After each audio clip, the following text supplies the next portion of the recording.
So that looks good. Well, good morning, everybody, and we're so excited to have you here. This is our first Capital Chat, or CAP Chats, as we've been calling it, of the year. So, and it's my first one with the Iowa Developmental Disability Council. My name is Bill Collistad, and I'm the Public Policy Manager for the Iowa Developmental Disability Council. And this is my first legislative session, but I've been with the DD Council for about 8 months. And so we're going to send a poll out to you guys right now about who you are and who's joining us today, so we can just capture that information as we share that with people of, we always like to tell the legislators who we're meeting with and who we're sharing our information with. So we'll go ahead and do that.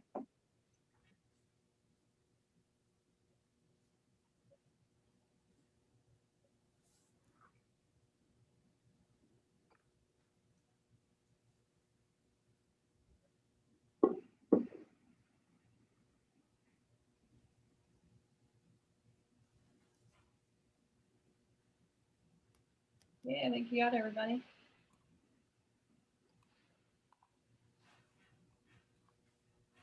Awesome. Great.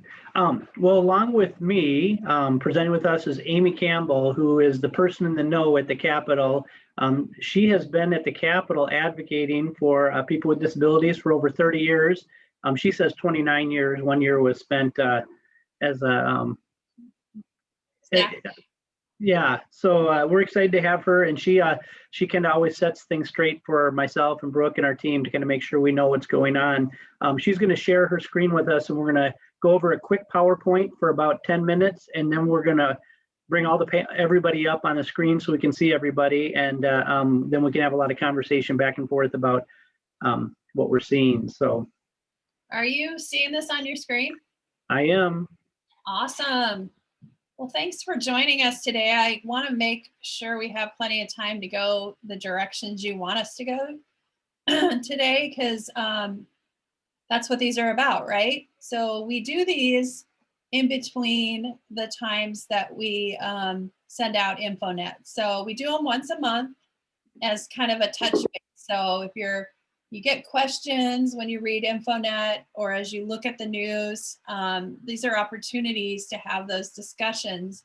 And I'd like to add that last year we had pretty good, consistent numbers of folks coming on, and some of those discussions actually made it into legislation. It made it into the governor's the work that she does with employment.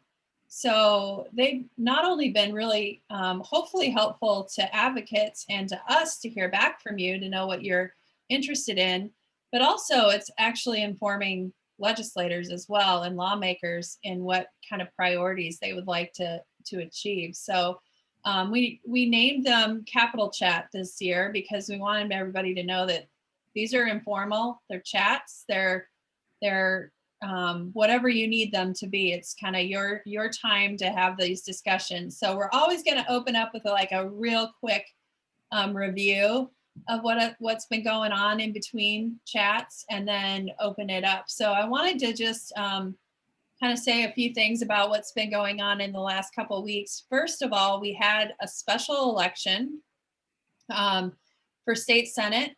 The Republican in Ottumwa won. He's now Senator Adrian Dickey. He owns a trucking company down there, and that returns the Senate to a 32-18 majority. So that means there's 32 Republicans, they're in the majority, and 18 Democrats. And the same in the House, 59 Republicans and 41 Democrats. So Republicans control the Senate, the House, and the governor's office. And I'm just going to tell you that does not mean they all agree. In fact, it means it's quite the opposite.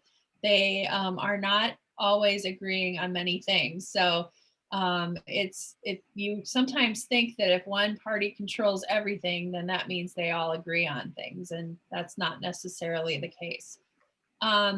Just quickly, the legislature has a schedule every year. They set certain deadlines for bills to come out of committee. And so as you look at what's coming up before our next Capitol chat. Legislators that want to sponsor bills have to have those requests in by February 15th. So if they want to have a bill written for for people to talk about this year, and they have to get that request in, just ask for it by February 15th. So you still have time if you have an idea for a bill. In an earlier call that Bill and I had on training, and some of you were on it, people asked what a bill was, and a bill is just an idea that came from someone about changing a law or doing something about a problem, and they decided to have it written up. So only a legislator can ask for those bills, but the idea comes from anywhere. The last paid day is our last day of session. That's 110 days, is April 30th, but I can bet you that they will be done by early April. They're going to shoot for trying to get out in March because they don't know what the things are going on with the COVID and the new virus strains. So they're going to try to get out as fast as they can and get all of their stuff done. So if you've been watching the news, they passed a lot of bills this week. They debated late, and that's because they are just trying to get things done as fast as possible. I wanted to highlight a couple. Amy, just for a perspective, do you want to tell them how many bills were proposed here in the beginning part of legislation? That they're not going to have to work through all of them because some of them won't make them out of committee, but how many were proposed? That's a good point, Bill. There are over 800 already, and we've only been in session 3 weeks. So last night it was 798, but I know there were several more introduced today. So not all of those are in our bill tracker. We read through Bill and I read through every single one of those. Every day we look at them, and then we go through and decide which ones we should kind of keep a close eye on that might be of interest to some of you. And so we do that every day, and that's in our bill tracker on our website. But yeah, over 800. That's why you see those deadlines. The March 5th and the April 2nd are deadlines when bills have to get out of committee. So the first deadline is March 5th, and that means those bills have to get out of a committee in order to still stay alive. And that's how they make it so they don't have just thousands of bills, advocates working on thousands of bills, because that would be pretty unmanageable if all of them were alive all the time. So they just sort of slowly ratchet it down, and only bills that are continuing to move through the process get addressed. So InfoNet, I just wanted to release a couple plans. We had hoped to have our new website ready at the first of the year, but as all things with technology, things slow down. But we have a new action center, and I'm going to show it to you at the very end after we talk, for those of you that might want to take a few minutes to see what you can do. It's a really super slick way of taking action on bills. And one of the bills that we're going to talk about today, we have an action alert on that's available, and it's a really nice system. So we wanted to show you that. We will eventually have a YouTube video on how to use it for those that might want a refresher after this, but I think we'll take some time every one of these chats to show you some of the features on the website. The other issue is our guide to the Iowa legislature should be online next week. That's that big document you get every year, every 2 years. We mail it to you, hard copy, but then we'll put one online and be available. And it tells you background on legislators, what committees they serve on, and talks about the whole legislative process. So if you went through Bill's training today, and you can't quite remember something, it'll have that process in there too. So that will be online next week. We're just giving it, we had to wait until the special election was done, and then we now are just kind of making sure everything looks right before we post it. So, and then you'll get it in the mail pretty soon after that. There are some changes this year with COVID. The interesting part is you can watch things now. So Brooke was just talking about earlier, but it's kind of nice that she can watch the committee meetings that you used to have to be able to go to the Capitol to see. And So at any time, you can go on the legislative website, and I can pull it up at the end to show you where to find that. But go to the legislative website and you can look at the schedule for the day, and you can submit comments on a bill. You can watch subcommittees. You can, on the Senate side, you can actually participate in subcommittees virtually or online. The House, if you want to talk in a subcommittee, you have to actually be at the Capitol, but you could submit comments and you can chat, use the chat function to submit comments.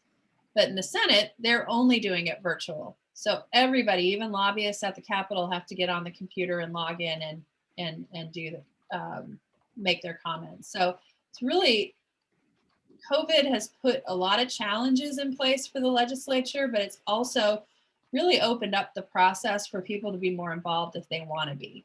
So we'll talk about some of that here in a second, but I wanted to highlight 3 bills or 3 issues. There's multiple bills on a couple of them, but one of them, some of you will remember from last year, there is a bill about adult changing tables. So we had advocates that were very interested in having in public restrooms, there being an adult changing table so that people don't have to do that on the floor to their adult, the adults that they work with and their family members. And so, so that bill, we couldn't really get legislators to go all out and say we need to have these adult changing tables in every public restroom, but we can start somewhere. So Representative Ann Meyer, who's a Republican, and Representative Kristen Sunday, who's a Democrat, so this is a bipartisan bill that still happens. They both came together and got a bill that would say adult modern restrooms, places where there's space to do it, on interstate rest areas, will have an adult changing table in at least one of the bathrooms. And so, as far as we know, the Department of Transportation is okay with this. So it is now in the House Transportation Committee. Representative Brian Best is the chair. He's from Carroll. And this is House File 33. And we know it's going to come out of subcommittee because Representative Ann Meyer sponsored it, and she is the subcommittee chair, along with her co-sponsor Kristen Sunday, and then Representative Jacob Bossman, who's out of Sioux City. So Kristen Sunday's from West Des Moines, Ann Meyer's from Fort Dodge, and Jacob Bossman is from Sioux City, and they're having a meeting on it this Monday at noon. And I put the link for the virtual meeting, but if you go to infonetiowa.org, I will have a link up on the front page later today that has where you can click and directly go to that subcommittee notice so you can watch it at noon on Monday. Or Brooke put in the chat function here, there's a link for where you can submit comments. So if you can't come to the Capitol, you can submit your comments virtually, and then you can also then watch the discussion. I don't know, Brooke, did you want to say anything more about that, or Bill, before I move? I know I did. The first link that I put in the chat was actually going somewhere else, but the next one actually does go to where you can actually see the people that have already commented on it and then submit your comment. Okay. There is so I just wanted to mention that the House last year did pass the same bill 100-0. That's unanimous. But you notice on that there, March 10th is when they passed it. Well, March 16th was when they shut down session. So it did get over to the Senate Judiciary Committee, but when they came back in June to finish up session, they just didn't have time for a lot of stuff. So this sort of just fell to the side. So that's why it didn't happen last year. So I think everybody wants to try to make this move fast this year in case there is another shutdown.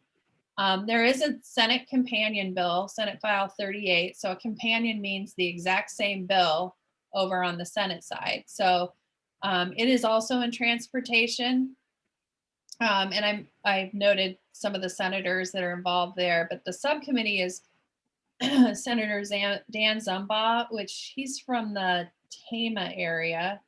Can't think of exactly the name of the town he's from, but and Senator Carrie Kelker, who is from Dyersville up by Dubuque, and Senator Jackie Smith, who's from Sioux City.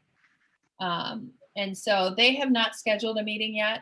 I don't know if they're just going to wait to see. But my senator, Senator Brad Zahn, who represents Urbandale, Johnston, and Grimes here in Polk County, is the sponsor of that bill. So we have, I think that one's on a pretty good path right now. But well, it's definitely something where advocates should submit comments if they can.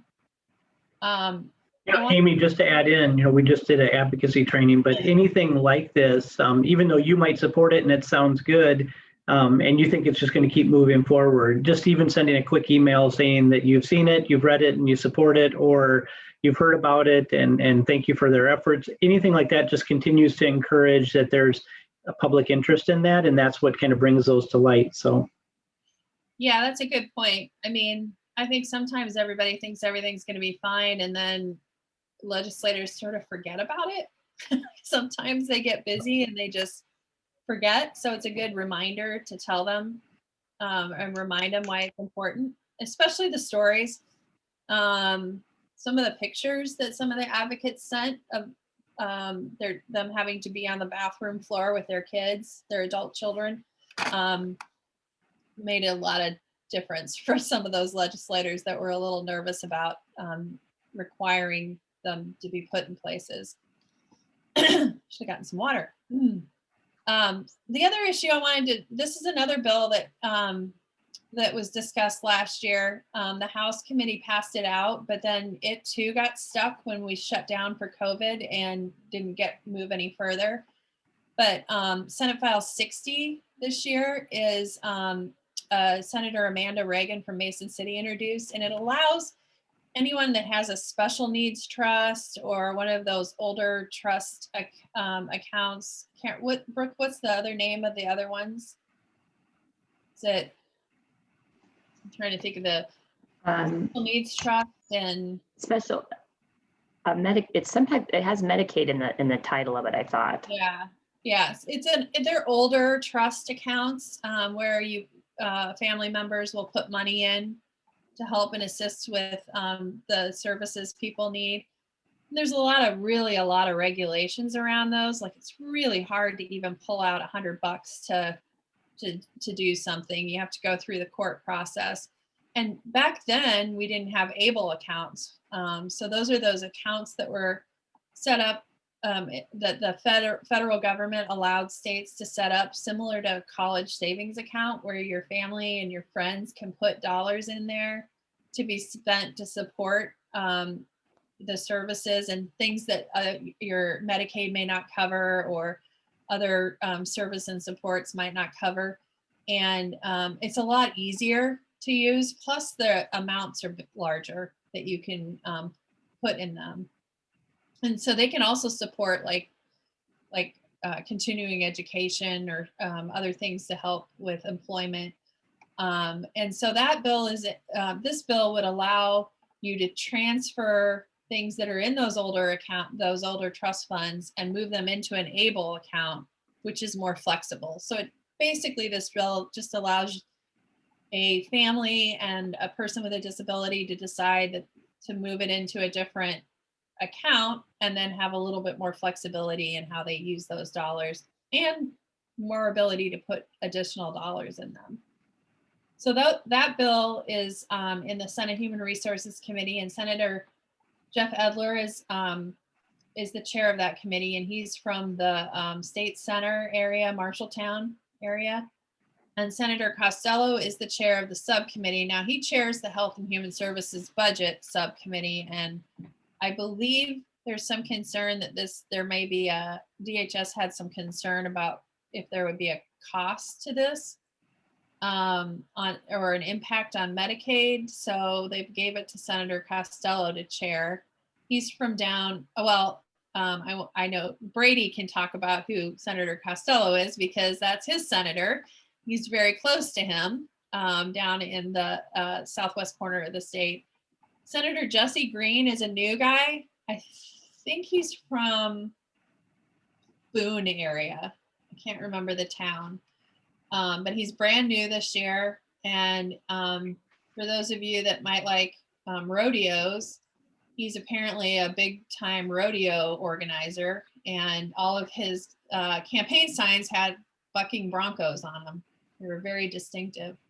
And then a lot of you know Senator Yoakum, who's from Dubuque. She had a daughter with a disability and is very, very much an advocate for individuals with disabilities and their rights. So I'm going to turn it over to Bill to talk about another exciting bill that the Secretary of State's office is going to be submitting. We do not have a number yet for that because it's not officially gotten a number, but we know it's coming. So I'm going to let Bill talk about that because he met with the Secretary of State this week. Great. Thanks, Amy. Yes, this week earlier, I met with the Secretary of State and his office, and he proposed, he's got a pilot bill proposal about absentee voting for people who are either hearing impaired or are deaf. And so it's going to allow them to vote at home with some assistance. And that assistance, I think, is still being determined whether it's something they're able to do electronically. And obviously, we know there's a lot of, they've got to make sure that it's a safe and secure system for that to occur.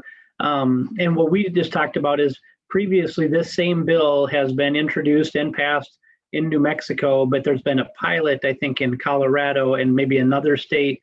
And so they've worked through the laws and the legislation about what it's going to take for that to move through. But the status of it is he thought that it might be introduced this week or next week as a bill or a law. And at that point, then it would go to committee. And so what we kind of talked about was one is once it becomes a bill or law, he wanted our support, maybe making sure people understood what it was and what it wasn't, that they were educated on it. But then the second part is if it is a tool that goes through and is passed, their proposal is the pilot project would last to 2023, and wanted to know if we could support with some training of people to make sure that the tool is utilized and accessed. So we're kind of waiting for it to come out to see the language in it. We've seen a pre-draft bill, and it's pretty straightforward, pretty understandable, and it seems like a positive thing for people that are not able to, they want to vote absentee, but also have some hearing issues as well. So that's my update. Yep. So it's interesting also to make sure people can vote privately without having somebody else, marking it for them, that they have that same right to privacy as well. See if I can get my screen to move forward. It's not moving. Doesn't want to. Well, okay. There we go. Now we're back to questions, and I noticed there's been a lively chat, and I have not read through it all. So do we want to just, do I need to enable everybody to speak, or is that automatically?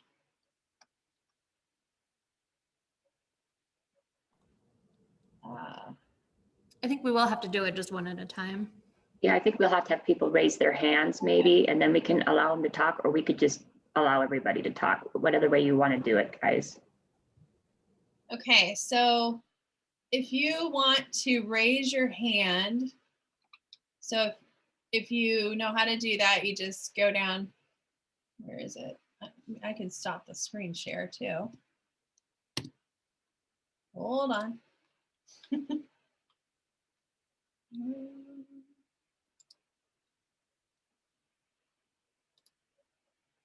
And while we're doing that, Tammy did have a question, Bill, about the absentee ballot. Is that, from what you know about it, is that only for hearing impaired or for that anybody with a disability? Right now, I think it's only hearing impaired because it's a specific program. Like Amy said, it's about accessibility and it's about kind of privacy, but it is directly connected to someone who is deaf or hearing impaired, that they could do that actually on their computer. So because it's a program specific to that. So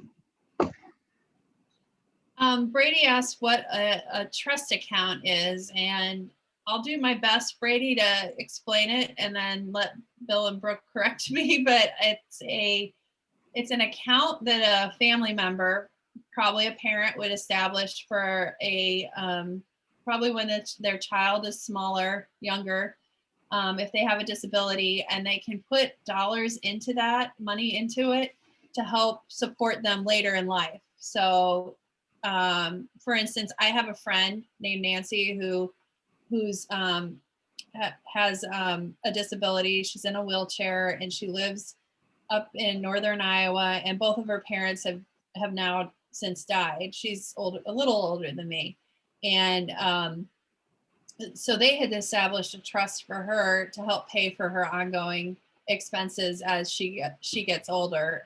So if she needs to hire people or help support her in things that Medicaid doesn't cover. So, but those old trusts used to be really hard to use. You had to have a lawyer, you had to go to court. It was just a lot. It was hard to even get like just a little bit of money to maybe it's to convert your van to be able to take you places in the community, or do something else that may be covered by Medicaid, but something else that Medicaid might not cover. So these new trusts, the ABLE accounts, are really slick. You can put more money into it. There's no cap. There's a really high cap. So, and then you can take the money out as you need it. And you don't have to go to court. You don't have to get permission unless it's a lot of money, like you're buying a house or something. But that's the general idea of them. And there's also some investment options too with those ABLE accounts that they don't get with the Medicaid trust funds or the medical trust funds. And I did put a link in the chat that goes to DHS that talks about what types of trusts those are. But I don't think that actually a lot of people have them anymore, really. Yeah. And Chris mentioned that sometimes the special needs trusts can be used to protect a person who may inherit money, so they don't, lose Medicaid or anything. Okay, so Brady, did you want to speak? Is that what you're? Yep. Maybe one of you guys can enable him. I'm a little rusty at this. It's been a year since we did this. He should be able to talk now. Brady, can you unmute yourself? Can you guys hear me? Yep.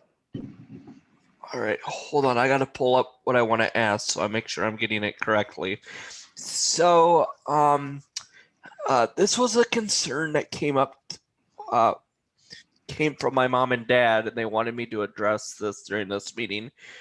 Are they going to continue to fund the resource centers so we can bring residents that are out of state back to Iowa and provide them the services here in Iowa that they're getting so far away? So yeah, there's a lot of discussion about Glenwood, right? Because of Sure. the attention that's been going on there. But they just had a meeting this week with DHS, a committee meeting. When DHS was asked about their long-term plans for Glenwood, and they clearly said that Glenwood's needs to be, they're not going to close Glenwood. They feel like that there's a lot of people that are living there that would like to stay there. They feel it's needed, but they also feel that there's a need to have choice. And so they were very clear that they're going through a process where they're talking to all of the residents at Glenwood to find out if they would like to remain living at Glenwood or if they'd like to have an option of living in a community and transitioning there, and then starting that planning process around that. And so very focused on choice, but also said that their long-term planning is, yes, they would like to see more people living in the community and having the supports to be able to do so, but that that Glenwood is the home to many people, and that there's no like plans to shut it down or Sure. yeah. Is that And your question? yeah, and as far as on that, I know during this hard time of Glenwood, especially right now, because there is that house up at the resource center that they're moving all the girls to Woodward. What can I continue to do as a self-advocate to advocate? Exactly what you're doing. Talking to Okay. your senator about it, talking to your representative about it, and I would ask them that too. Like, what would Sure. help them get more support? I think talking to others that you know that have a similar concern or want to do the same thing, and maybe just sharing your talking points with them and bringing them Sure. in. It might be that nice if you just introduce some others advocates to Senator Costello and let them share their story and kind of be a mentor to them. That's always a good option too. And I know Bill knows this, and I talked a little bit more about Bill than I have Brooke with this, but I have been advocating right now for the clients at the resource center here in Glenwood. So there's a decision that was made to move one of the female houses to Woodward due to the lack of being able to get staffing hired to work in that house. And, I have some friends in that house that I've talked to because I wanted to hear it from them.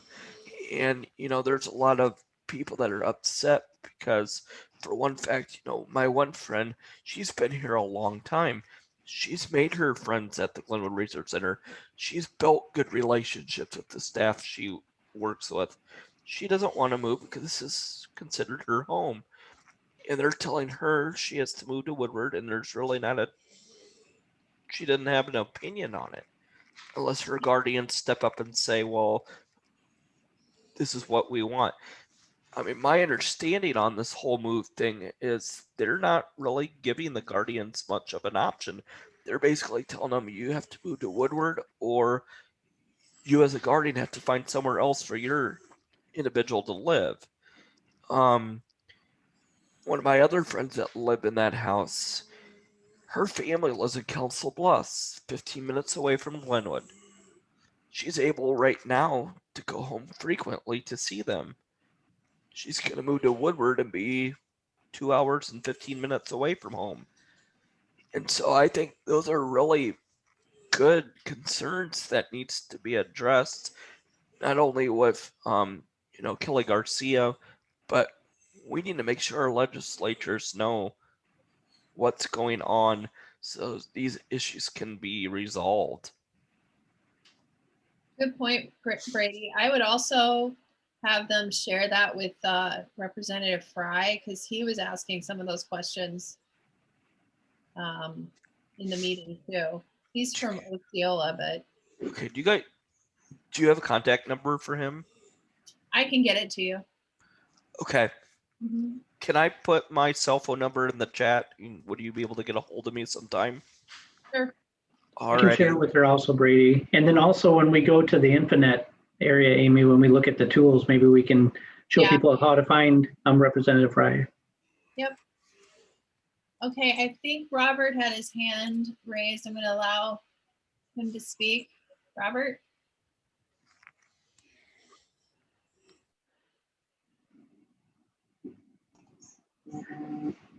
You there? Robert, I think you have to Robert, unmute yourself.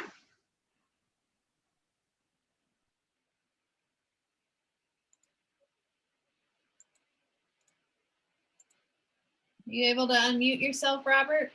Yeah, hello. How are you? There you go. How are you? Good, thank you. Yeah, my question is, with my senator, I tried to get a hold of them, but I was wondering, I don't know if there's some way so I keep calling them or not. because if I keep calling them, it's hard for me to get a hold of them. So I keep calling them or not. I would. Who's your senator? Do you? Jack Kaplan. JACKCAPTION.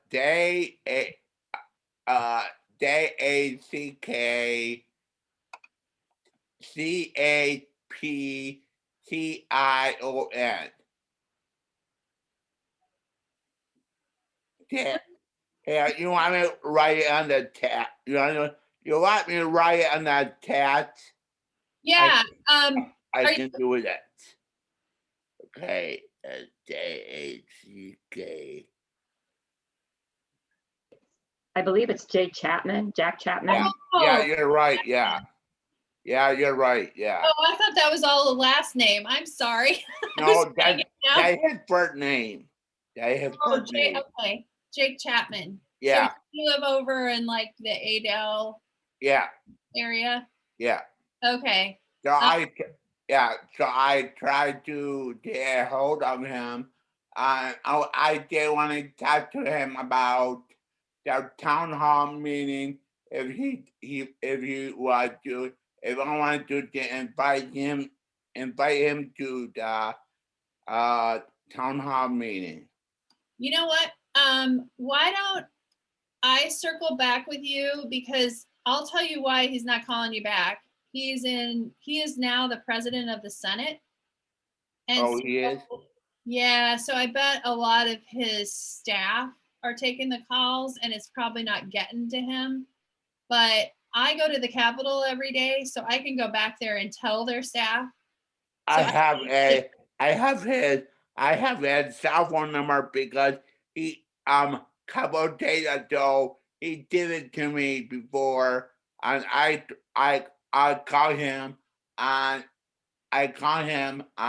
he did the woman answer and the woman say say his name and they will connect me to him. It ring and he did not pick up. Okay. Okay. Yeah, he might. I mean, it's kind of crazy up there, so he might have just I don't know, it might not have connected somehow, but I think yeah, I would call him again. Okay, sure. I would. Yeah. But what can you tell me what is my other senator or my representative? So probably your representative, depending on where you live, but if you live in the Adel area, it's probably Carter Nordman. He's new. Carter Norman. I never heard of him. Yeah, he's brand new, Carter Nordman. And he took Chris Hagenow was there before and he retired. What is phone number or email? Well, and I can show you guys how you can email your senators too here in a minute. Okay. And Thank you. oh, no problem. Do we have other what? What? Uh-oh. I don't know if we've been photo something. We've got a link there. And Sorry, so guys. Zoom bombing as Yeah. we've been. Yeah, I'm trying to figure out who it is. It's somebody named Anna. Oh no. But I think So So I think everybody just we're gonna ignore the chats. I don't know what to do when we have this. Emily, I think you can delete who that person is. Yeah, I'm trying to, I don't think I actually see anybody else in here, but I'm trying to look. Is there a place to report it to the Zoom? yeah, we can do that. Yeah, you can do it. You can do it. Go to email, go to the website, Zoom.com website, and you can try to find where you can report it. Okay. It's very It's very offensive. We're sorry, everybody.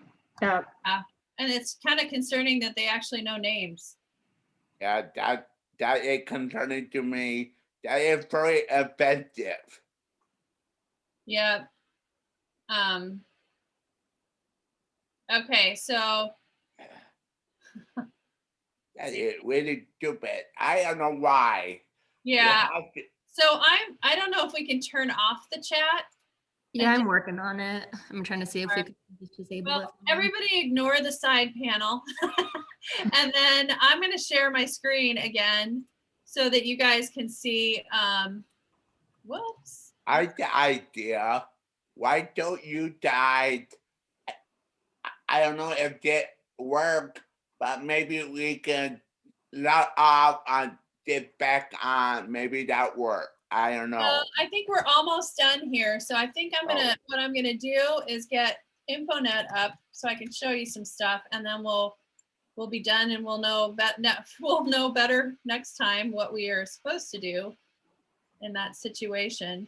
I will tell you that this happened at the Capitol during a Zoom meeting, and there was actually pictures, and it was very bad. Well, and I think what we're going to do next time is that we are going to require people to register. We know that makes it one more step that everybody has to do, but I think that's going to be the best way for us to make sure that we only get the folks on here that want to participate in what we're doing. Yeah. So How do you register? well, we'll have to figure that out. We don't know yet right now, but Oh, Is this, hey, Bill, is this being recorded as well? Because I think if we do report this, it would be nice to have the recording so that they can look It is, back on Brady. Yep, it is recorded. and we'll that. have Okay. to be careful about who We really apologize, everybody. We'll make sure that this doesn't occur again, so. All No, right. that's fine. It was just really disturbing. Yeah. Okay. So guys, we'll just focus on the screen here. Sure. Sorry about this, but this is the InfoNet website the way it looks now. It's going to look a little different when we change it, but there's a take action button right here.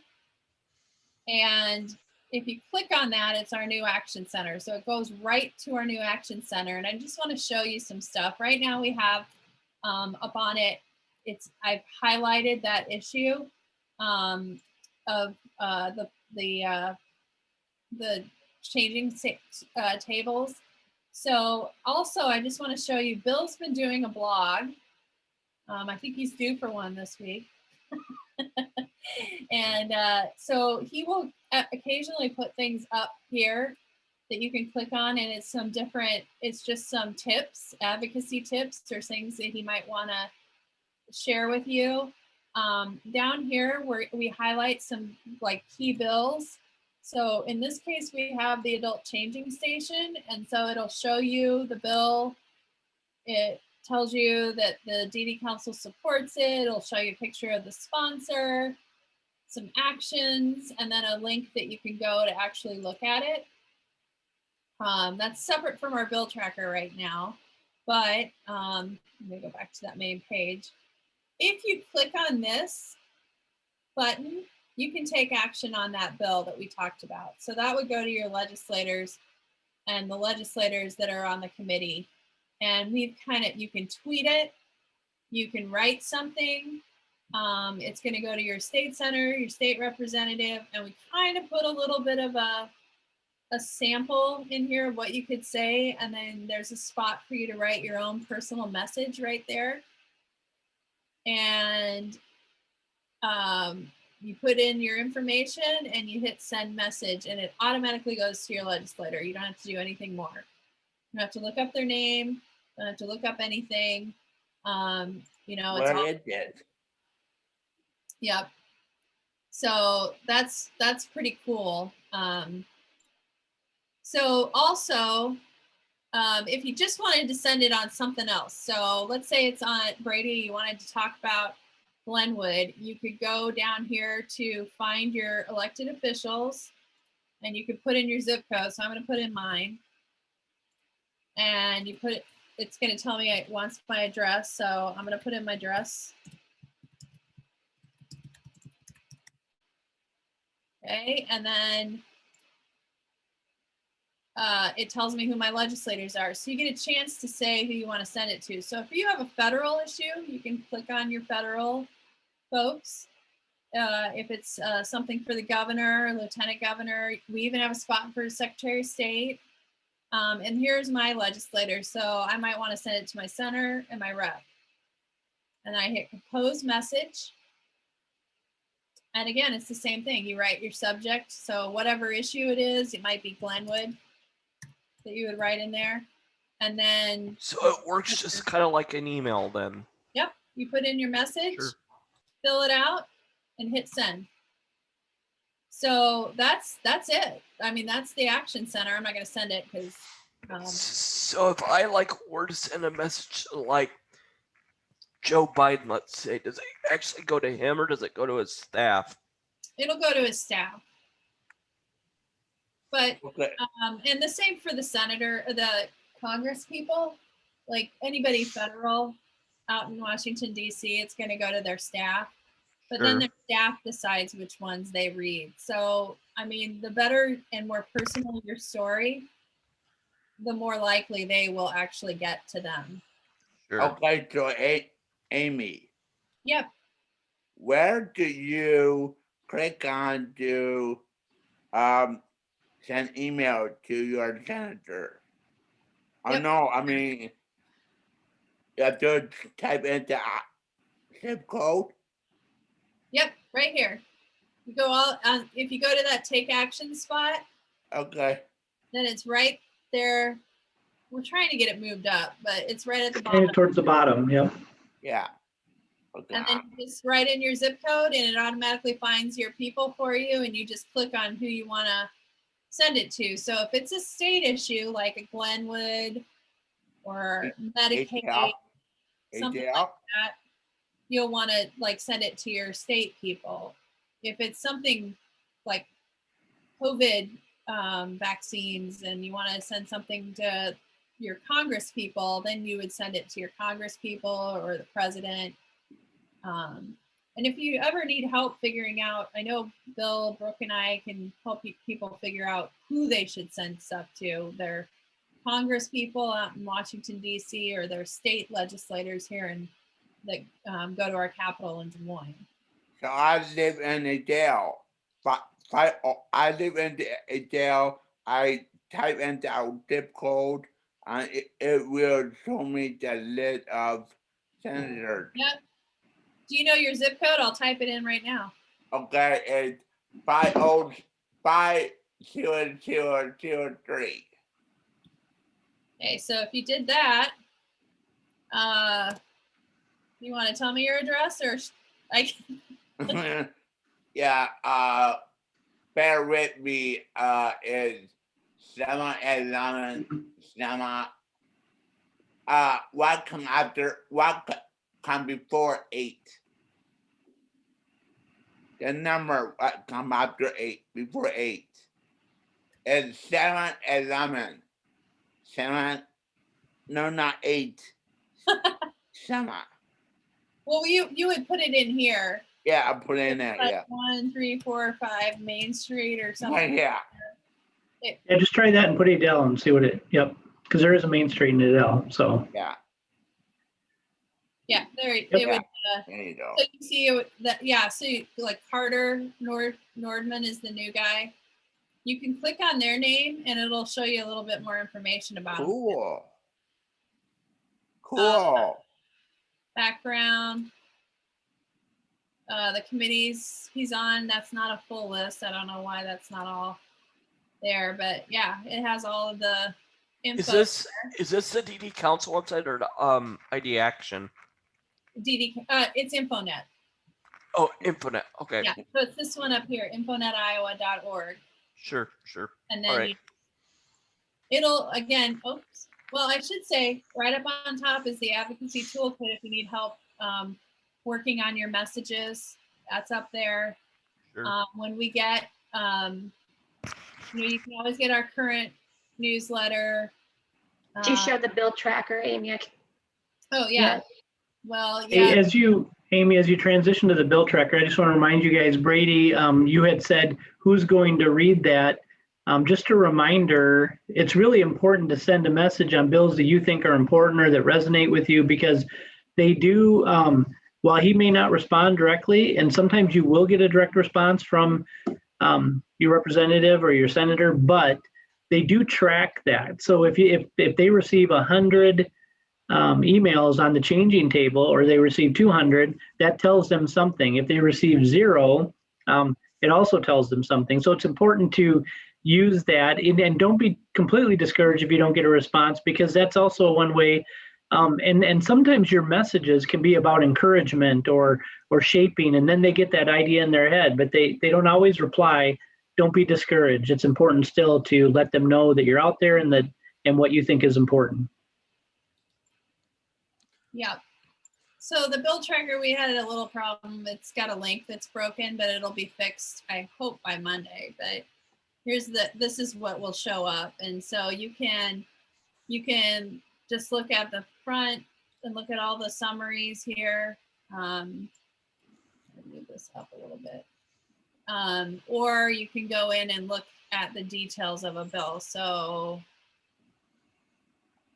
this bill, it'll have a little bit more explanation. You can go to the state government committee and figure out who's on that committee. If you click on that, it'll tell you who's on the committee, or you can click on this and go right to the bill.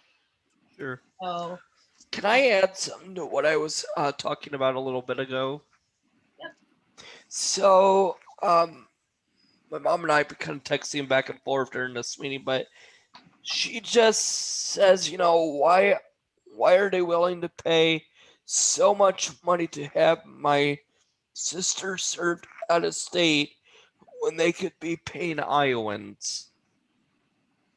I think that's a good question to ask your legislators. Sure. I think it comes down to a workforce issue too. Okay. I mean, we don't have a lot of people.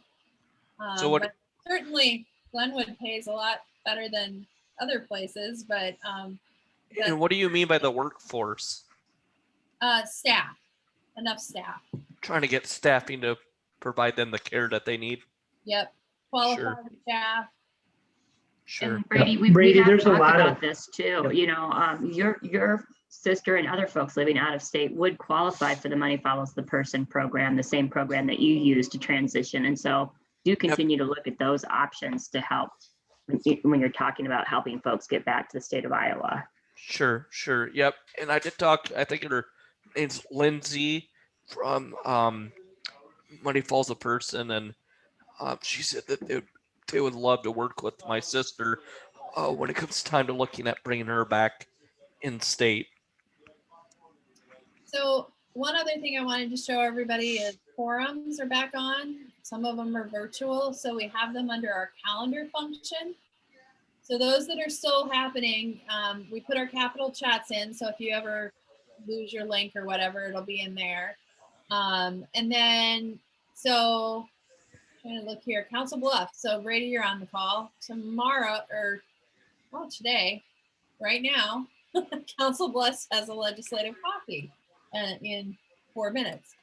So if you click on that, you can find the information on it. So it's being sponsored by Viridian Credit Union, and it's virtual. So you can click on that legislative coffee and go and listen into what your legislator. That is so cool. I did not even realize. Yeah. So can you go back to the main page and show me how you got into this format? Sure. So here's the main page. Okay. And it will look different. So next time when we're on the chat, we'll show you how it looks, but it'll still have a calendar function at the top. So that's the calendar. Okay. You click on that, and it brings it all up. Brings it all up. So okay. There's Council Bluffs, and well, there's not a Dell, but there's a Greenfield. Sure. And you click on that, and here you go.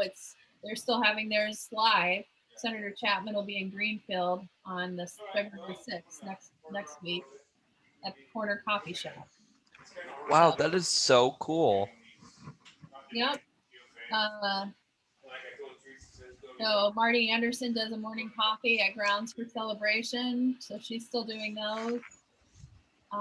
We mentioned Brian Best was the chair of the transportation committee that's looking at the adult changing tables. He lives in Carroll area, so they're having a forum there. It's a live event online. So yeah, there's not as many. I mean, we used to have about 500 or 600 a year of these, but now obviously things are a little bit, there's not as many of them because of COVID. So, well, I know you guys all have things to do and we're at our end. So I want to thank you for doing this. Do you have any follow-up, Bill or Brooke, before we close? Yeah, I was just going to thank everybody for coming, but also really sincerely apologize for what occurred there in the chat. We will meet immediately with the people that we work with to manage our webinars and our own, so that we don't have something like that occur again. We know that it was tremendously offensive and upsetting, and we apologize. Hopefully you still got some stuff around the advocacy and legislation. And one of the things I've been really trying to end these conversations with is that take action button.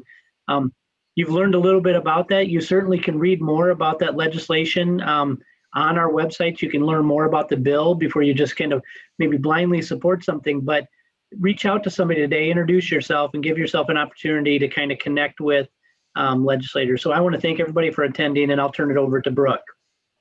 And we do plan on having our next one February 26th. Just so you know, we probably are going to be doing it a little bit different. And so if you have that link currently in your calendar for the 26th, we're probably going to have to change it. And I do apologize. I sent what Bill says about, we haven't had that happen before. So we will take care of that and make sure it doesn't happen again. Thanks, everybody. Have a great weekend. Have a great weekend, everyone. Hi, everybody. Thank you.